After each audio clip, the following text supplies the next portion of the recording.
దీనికి సంబంధించి లక్ష్మీకాంత్ గారు జనసేన నాయకులు స్పందిస్తారు.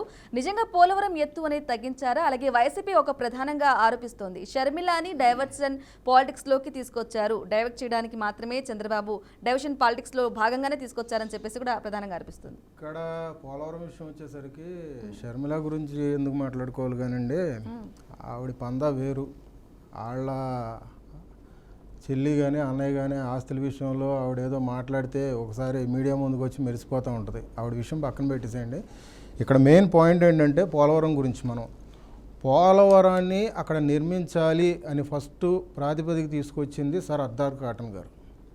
అది 1939-40 దశకంలో తీసుకొచ్చారు.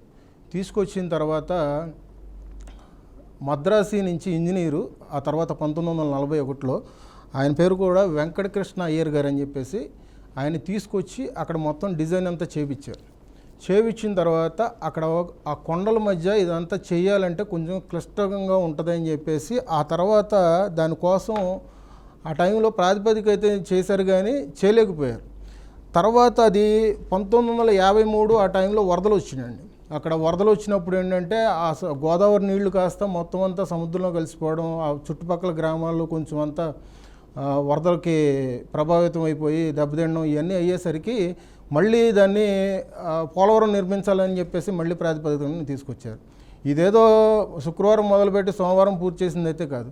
ఇందాక మన వైసీపీ నాయకులు కారుమంచి గారు చెప్తున్నారు, ఇదేదో వైఎస్ రాజశేఖర రెడ్డి గారే తీసుకొచ్చారు, వైఎస్ రాజశేఖర రెడ్డి గారు దగ్గర నుంచే రూపాంతరం చెందింది అన్నట్టుగా చెప్తున్నారు. ఇక్కడ చెప్పుకోవాలంటే 1939 దగ్గర నుంచి ఇక్కడ మనం మాట్లాడుతుంది 1953 అండి. ఇదంతా చూసుకుంటే అప్పుడు 53లో మళ్ళీ రూపాంతరం చెందిన తర్వాత 1980లో ఏపీకి, మధ్యప్రదేశ్కి ప్లస్ ఒడిస్సాకి ఈ 3 స్టేట్లకు కలిపి ఒక ఒప్పందం చేసుకున్నారు. మీరు అక్కడ నిర్మితం చేసుకుంటే 45% మీకు, తగ్గిమాదంతా మొత్తం మా స్టేట్లో మేము పంచుకుంటాం అన్నట్టుగా చెప్పారు.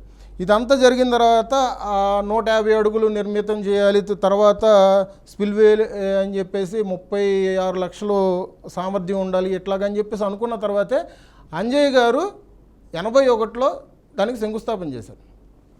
తర్వాత ఇంకా ప్రభుత్వాలు మారుతూ ఉన్నాయి, రాజకీయ నాయకులు ఆ శంకుస్థాపన రాళ్ళ దగ్గరికి వచ్చి రైతులతో ఏమర్చడం చేస్తున్నాము, రాజకీయాలు చేయడం చేస్తాము.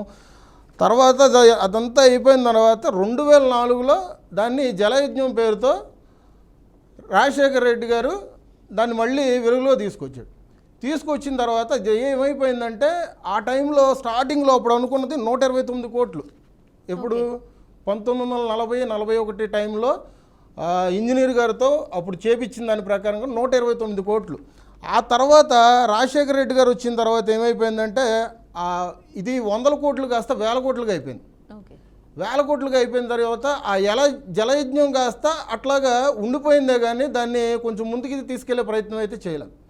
సోనియా గాంధీ గారితో మాట్లాడడం జరుగుతుంది, అంతా జరుగుతుంది, కానీ కేంద్రం అయితే మాత్రం దేనికి మాత్రం ఒప్పందం చేసుకోవట్లేదు.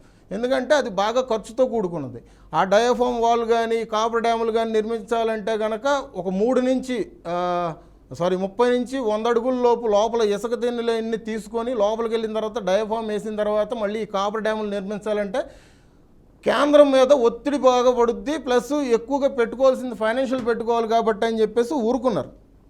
తర్వాత ఏం జరిగిందంటే 2017 ఆగస్టులో వాటర్ బోర్డు వాళ్ళు మళ్ళీ దీని మీద అంచనాలని మళ్ళీ వాళ్ళకి ఇచ్చారండి. ఇచ్చిన తర్వాత ఇది 58,319 కోట్లు అవుతుందని చెప్పేసి అని అన్నారు. 58,319 కోట్లు అనేసరికి మళ్ళీ ఇది ఎక్కడిది, మళ్ళీ 58,319 కోట్లు ఇస్తే మళ్ళీ చుట్టుపక్కల ఉన్న గ్రామాల్లో పునరావాసానికి, అంటే ఇప్పుడు వాళ్ళని అక్కడ ఖాళీ చేయించాలంటే, వాళ్ళు వేరే ప్రాంతం చేయాలంటే, వాళ్ళకు ఉపాధి కల్పించాలన్నా ఏమైనా చేయాలన్నా మళ్ళీ ఎంత ఖర్చు అవుతుంది అనుకుంటే దాని వ్యయం కాస్త 32,000 కోట్లు అయింది. మళ్ళీ అది అక్కడికి చతికిలు పడిపోయిన తర్వాత ఈ 2014 ఈ టైంలో దాన్ని సోమవారం ప్రాజెక్టుగా ఫస్ట్ చూసుకుంది చంద్రబాబు నాయుడు గారు. చంద్రబాబు నాయుడు గారు చేసుకున్నారు. తర్వాత దాన్ని జాతీయ ప్రాజెక్టుగా దాన్ని ప్రకటించారు. తర్వాత కేంద్రం ఆ టైంలో 2,916 కోట్లు ఇచ్చింది. ఇచ్చినప్పుడు ఏంటంటే ఒక డ్యామ్ నిర్మించినప్పుడు ఖచ్చితంగా అంటే ఆనకట్టలో దానికి తగ్గట్టుగా దానికి సపోర్టింగ్గా ఉండాలి కదా. అట్లాంటివి ఒక 2 ప్రాజెక్టులు అయితే చేశారు. ఆ 2 ప్రాజెక్టులు చేసినప్పుడు దానికి అయిన ఖర్చు ఈ 2,916 కోట్లు అయినది అయిపోయిందండి. ఇది అయిపోయిన తర్వాత అంచనా తగ్గట్టుగా పట్టిసీమ పురుషోత్తంపట్నం ఎత్తిపోతల పథకానికి దానికి ఖర్చు పెట్టేశారు. ఇది అయిపోయిన తర్వాత ఈ 2019కి వచ్చేసరికి జగన్మోహన్ రెడ్డి గారు 2018 ఆ టైంలో పాదయాత్రకి తిరిగినప్పుడు జగన్మోహన్ రెడ్డి గారు వచ్చి అక్కడ పోలవరాన్ని సందర్శించి ఏమంటారంటే అసలు ఇక్కడ డైఫామ్ వాలే లేదు అంటే ఆయనకి డైఫామ్ వాల్ అనేది భూమిలో ఉంటుందనే విషయం ఆయనకి తెలియక అక్కడ మీడియా సమావేశం ఏర్పాటు చేసి అసలు డయాఫామ్ అనేది కట్టలేదు ఈ చంద్రబాబు నాయుడు, ఈయన మోసపూరితంగా చేస్తున్నాడు అన్నట్టుగా అక్కడ అవాకులు చవాకులు పేరు.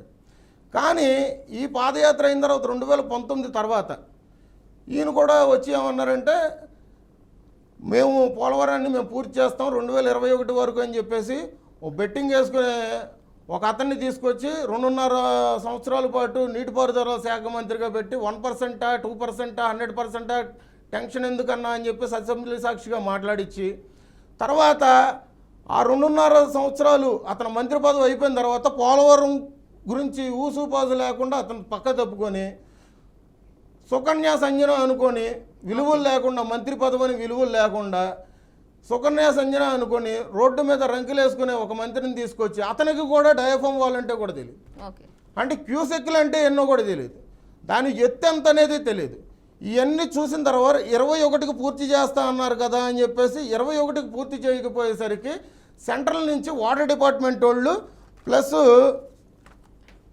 జలశక్తి పోలవరం అథారిటీ వాళ్ళు చూసుకున్నది ఏంటంటే జగన్మోహన్ రెడ్డి ఇస్తానన్న అదే ఈ 47 అడుగులు అనేది ఉంది కదా, ఇది ఇవ్వకుండా ఎంత ఇస్తున్నాడని చూసుకుంటుంటే 41కి దిగిపోయింది అక్కడ. దీలోపు ఏం చేస్తున్నారు ఈ 41 అంటే అక్కడ వాళ్ళు పట్టించుకోవాలి. అసలు ఫస్ట్ ఆఫ్ ఆల్ ఈ 5 సంవత్సరాల పాలనలో వాళ్ళు పట్టించుకోవాలి. వైసీపీ ఆరోపిస్తుంది ప్రధానంగా ఎత్తు అనేది తగ్గించినారు, అలాగే అంటే పూర్తిగా ఆధారాలతో సహా కేంద్ర ద్వారా మేము మేడం నేను చెప్తుంది అందుకే అంబటి మా రాంబాబు రియాక్షన్ అయ్యారు. ఇప్పుడు అందుకనే నేను చెప్తుంది మొత్తం ఏంటంటే స్టార్టింగ్ నుంచి నేను మొత్తం అంతా చెప్పుకొని వచ్చి నేను ఎంత ఇదిగా ప్రిపేర్ అయ్యి నేను చెప్తున్నానంటే ఒకసారి అర్థం చేసుకోండి. ఈ నిజాలు చెప్తాం కానీ ఇక్కడేం లేదు. ఇప్పుడు నేను ఎంత ఇదిగా లైవ్లో కూర్చొని మాట్లాడుతున్నప్పుడు ఇక్కడేమో అబద్ధాలు ఎవరు ఆడేది లేదు. అండ్ ఇంకోటి ఏంటంటే ఈ పోలవరాన్ని జాతికి అంకితం ఇస్తాము అని చెప్పేసి ఈ పోలవరం మీద 108 అడుగులు వైఎస్ రాజశేఖర రెడ్డి గారి విగ్రహం పెట్టడానికి వీళ్ళు సిద్ధమైపోయారు. పోలవరం పూర్తి చేయలే, వైఎస్ రాజశేఖర రెడ్డి బొమ్మ పెట్టలా. అక్కడ చూసుకుంటే వీళ్ళ సూట్ కేసు కంపెనీలకి కొంతమందికి అక్కడ పెట్టి తట్టా పుట్టాలు పెట్టి కొంచెం పని చేయించి పక్క తప్పుకున్నారు. ఇక్కడ ఫస్ట్ ఆఫ్ ఆల్ మీరు చూసుకుంటే అంతకుముందు జగన్మోహన్ రెడ్డి ప్రభుత్వం రాకముందు యుద్ధపాధి ప్రతికన ఫస్ట్ పోలవరాన్ని ఫస్ట్ ముందంజలో అంటే ఇప్పుడు దాదాపు 60% వర్క్ ఇప్పుడు క్లియర్ అయిందండి. ఇప్పుడు 6 నెలల వర్క్లో కూడా ఇప్పుడు కూడా డయాఫ్రమ్ వాల్ కాపర్ డ్యామ్లు ఇవన్నీ చేస్తున్నారు. ఇదంతా చేసింది చంద్రబాబు నాయుడు గారు అని చెప్తున్నాను నేను. అది విషయం తెలుసుకోకుండా కూటమి ప్రభుత్వం మీద నిప్పులు జరగడం, కూటమి ప్రభుత్వం మీద పొద్దున్న లేస్తే విమర్శలు చేయడం, లేదంటే మనిషికి నీటిపారుదల గురించి తెలియకుండా మాట్లాడితే చంద్రబాబు నాయుడు గారిని, లోకేష్ గారిని, పవన్ కళ్యాణ్ గారిని విమర్శించే పనే పెట్టుకున్నారే కానీ వీళ్ళు చేసింది ఏంటంటే శూన్యం. ఈ శూన్యం వల్ల రాష్ట్ర భవిష్యత్తు అనేది 30 సంవత్సరాలు వెనక్కి వెళ్ళిపోయింది.